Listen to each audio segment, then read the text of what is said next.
উৎসবমুখর পরিবেশে সারা দেশে নির্বাচনী প্রচার চালাচ্ছেন বিভিন্ন দলের প্রার্থীরা। ভোটারদের দিচ্ছেন নানা প্রতিশ্রুতি। ক্ষমতায় গেলে দরিদ্র পরিবারের ফ্যামিলি কার্ড, চিকিৎসা সেবা নিশ্চিতে স্বাস্থ্য কার্ড সহ নানা আশার কথা জানান বিএনপি স্থায়ী কমিটির সদস্য সালাউদ্দিন আহমদ। এদিকে শহীদদের কবর জিয়ারতের মধ্য দিয়ে নির্বাচনী পদযাত্রা শুরু করেছে জাতীয় নাগরিক পার্টি। এছাড়া গণসংযোগ করেছে বিজেপি সহ ইসলামী আন্দোলনের প্রার্থীরা। জেলা প্রতিনিধিদের পাঠানো তথ্য ও চিত্রে এ বিষয়ে আরও জানাচ্ছেন লামিয়া তানজিম মাহমুদ।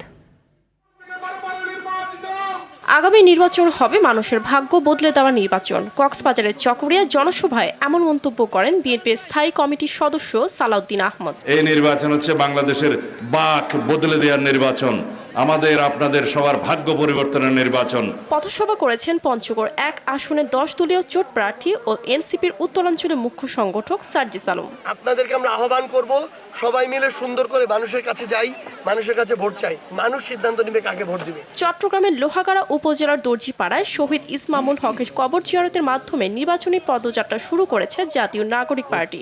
গণভোটে হ্যাঁ ভোট জয়যুক্ত হওয়ার মধ্য দিয়ে তাদের যে আকাঙ্ক্ষিত সংস্কার, সেই সংস্কার বাস্তবায়ন সম্ভব হবে। দিনাজপুরের হিলের ফকিরপাড়া এলাকায় গণসংযোগকালে সাধারণ মানুষের সাথে কুশল বিনিময় করে তাদের বিভিন্ন সমস্যার কথা শোনেন দিনাজপুর 6 আসনে বিএনপির স্থায়ী কমিটির সদস্য ডক্টর এস.জেড.এম জাহিদ হোসেন। ধানের শীষের পক্ষে তাদের রায় প্রদান করে দেশ সেবা করার সুযোগ দিবে বলে আমি অত্যন্ত আশাবাদী। ভোলা 1 নির্বাচনী আসনে বিএনপি জোট বিজেপি প্রার্থী ব্যারিস্টার আন্দালিফ রহমান পার্থ নির্বাচনী প্রচারণা চালিয়েছেন। এছাড়া ঢাকা 20 আসন, ফরিদপুর 3 আসন, বরিশাল 3 আসনে অ্যাডভোকেট জয়নুল আবিদিন এবং দিনাজপুর 3 আসনে ধানের শীষ মার্কায় ভোট দিয়েছেন ডক্টর অ্যাসোসিয়েশন অব বাংলাদেশের চিকিৎসকরা।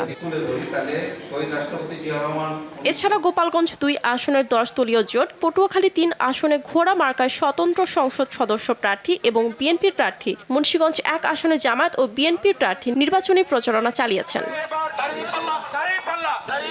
এদিকে নির্বাচনী আচরণবিধি লঙ্ঘনের দায়ে টাঙ্গাইল 2 আসনের ইসলামী আন্দোলনের মনোনীত হাতপাখা প্রতীকের এমপি প্রার্থী হাফেজ মাওলানা মনোয়ার হোসেন সাগরকে 10,000 টাকা জরিমানা করেছে ভ্রাম্যমাণ আদালত। অন্যদিকে বগুড়ার কাহালু উপজেলা বিএনপি ও জাতীয় পার্টির 12 জন নেতা আনুষ্ঠানিকভাবে জামায়াতে ইসলামীতে যোগদান করেছেন। লামিয়া তানজিম মাহমুদ, RTV।